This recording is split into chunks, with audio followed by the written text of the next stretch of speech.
Hello, and welcome back to our Save a Seat series here on Patreon. I am your podcast host, Chloe, and we are once again continuing our Issue 9 Identity Contributor series. So I am sitting down with the women who made Issue 9 Identity of More happen, and we are talking about how it all came together and what these pieces really mean for them, their lives, their businesses, their identities. So thank you so much for joining us once again. And if you are listening to this, that means that you're saving a seat with us on Patreon, which means the world to us because it means that we get to continue our mission of making opportunities reachable for everyone. And we get to continue our internship program, which is very near and dear to Moore's heart as we help young women in college to build their portfolios and feel more confident in getting their missions out into the world. So thank you for that. I am joined once again by Maria Berglund and Lissa Prudencio, who are both wonderful female business owners and badass women. So I will have you guys introduce yourselves better than I can, but thank you again so much for joining me on our Save a Seat series here on Patreon. Lisa, you go first this time. Okay. I'll go first. Hi, everyone. My name is Lissa Prudencio. I am a personal finance expert and accredited financial counselor, and I create financial education under my company, Wealth for Women of Color. And I also do financial coaching. And my goal is just to help women build their confidence with money as well as building the wealth itself. Yeah, amazing. My turn. Sorry. You're fine.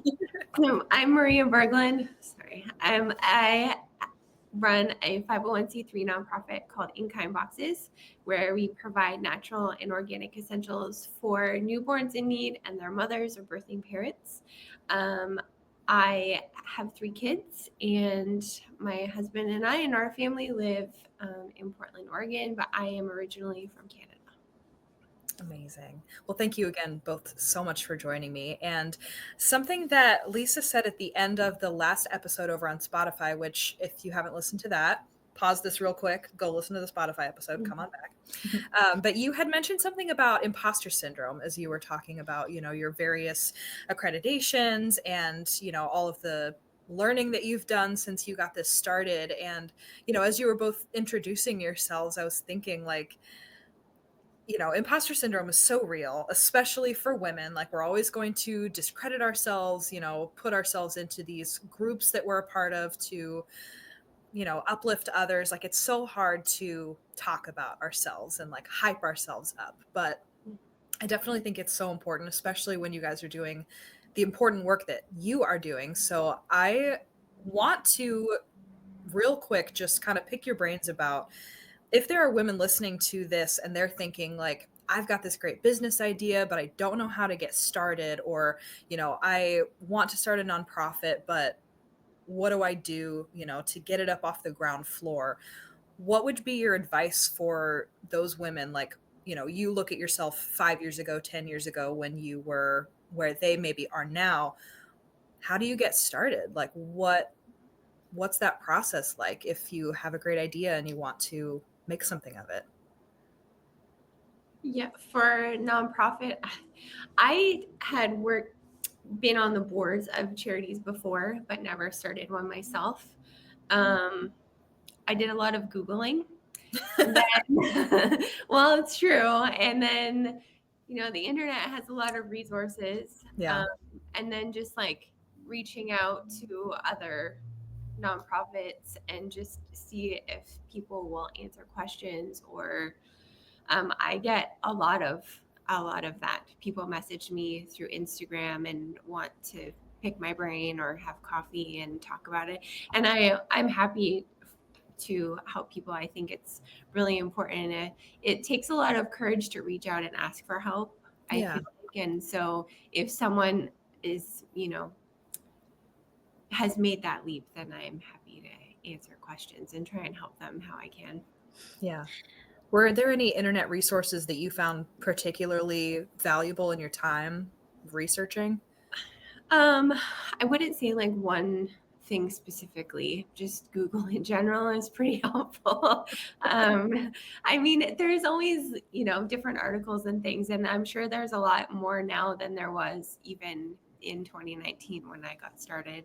Yeah. But there's not a specific resource necessarily that I can plug here. Sorry. Yeah. Okay. That's all right. I was just curious, and I did not prep you for this. So Maria took all my answers. So Google is big. Google is big.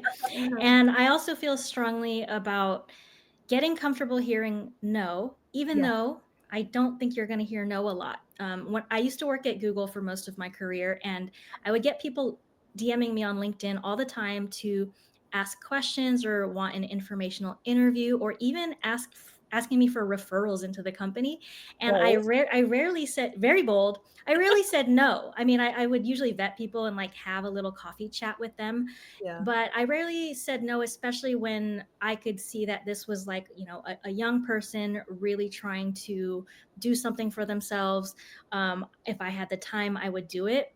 So that has always been something I struggled with in my career, is me asking others for help. Yeah. And I think if you can just get comfortable with hearing no every so often and don't take it personally, it goes a long way in your confidence. This goes back to what I talk about all the time, is your confidence in just going and doing.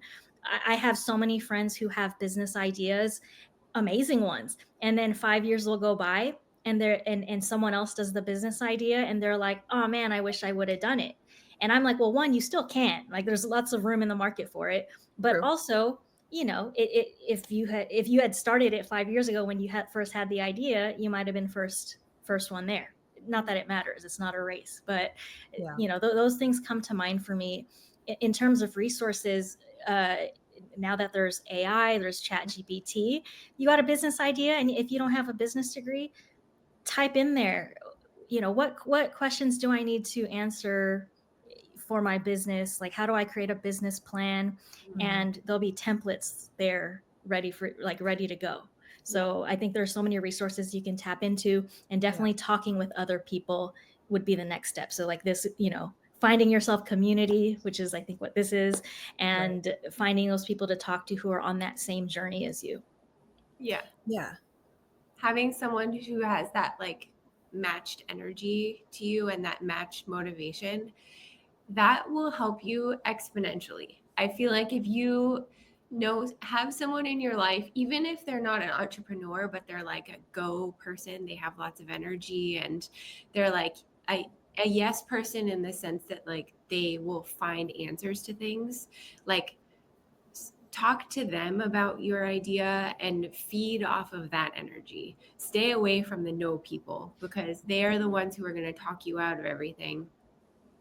And I mean, sometimes it's good to be talked out of things, but I think that there's also a sense of like, if it's that thing that's just won't go away, if it's something that's in there that you need to like see it through, I think it's really important to listen to that. Yeah. And like you said, Lisa, the market is so saturated at this point. There's going to be somebody out there that started your business, that has a nonprofit with the same values, that could help lead you or guide you or even mentor you to make your vision happen as well. Mm-hmm. So finding those people has to be invaluable. Absolutely.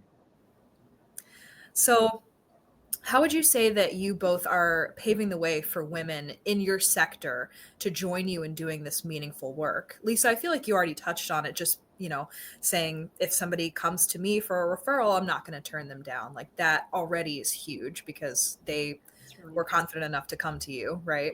Yeah. Interestingly, I think in the finance sector, which, if you guys don't know, is primarily dominated by men in every area of finance, it's primarily men.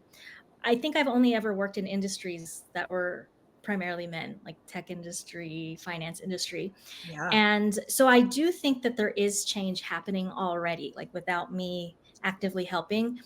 I recently took a finance exam, a really big finance exam, and a woman that was sitting next to me told me, so this was about 20 people in the class.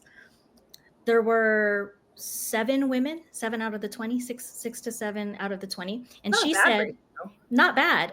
She said she took this 3-4 years ago because she didn't pass the first time. And back then she said she was like one of 2. Like, so I do see I think there's people who are women who are joining male dominated spaces.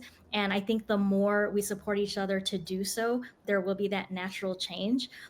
Me personally, how I do it is, I volunteer and I do free financial counseling through a nonprofit. Anytime someone asks me a question on my TikTok, I make an effort to make a video about it or talk about it. Whatever I can do to answer questions. I actually have a lot of my business friends telling me that I give too much for free, but is as an entrepreneur, you have to find that balance, because it's like it comes naturally. You want to provide value for people and do that work, but also you have to make your money as well. Right. So Yeah.